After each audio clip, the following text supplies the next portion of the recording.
Mga bro, pa-exciting na ng pa-exciting ang modernization ng Philippine Navy dahil spotted na sa Ulsan, South Korea ang second Miguel Malvar class frigate na magiging BRP Diego Silang FFG-07. Kita sa litrato na kasalukuyan itong nagsasagawa ng sea trials at tila papalayo na patungo sa open sea. Ibig sabihin, malapit na ang kanyang opisyal na pagdating sa Pilipinas. Para sa mga hindi pa familiar, ang Miguel Malvar class frigates ay ang upgraded version ng Jose Rizal class, at etong si Diego Silang ay ang kapatid ng BRP Miguel Malvar, FFG-06 na unang na-deliver nitong 2024. Mas modern, mas flexible, at mas future-proof ang design nito, ready sa laban, mapa-surface, air, o subsurface threats. Pangseryoso ang capability, mga bro.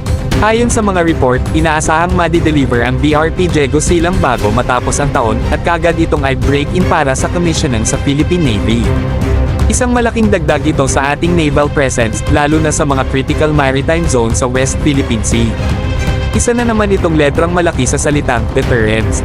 Kaya kung may balak pumasok sa teritoryo natin ng walang paalam, good luck na lang. Pero mga bro, hindi lang ito tungkol sa barko, ito ay simbolo ng tuloy-tuloy na momentum ng modernization program natin.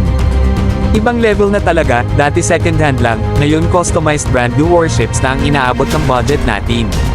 Salamat sa solid na partnership natin with South Korea at sa consistent push ng DND at PN leadership. At kung Diego Silang ang pangalan ng barkong to, abay ang lakas ng dating.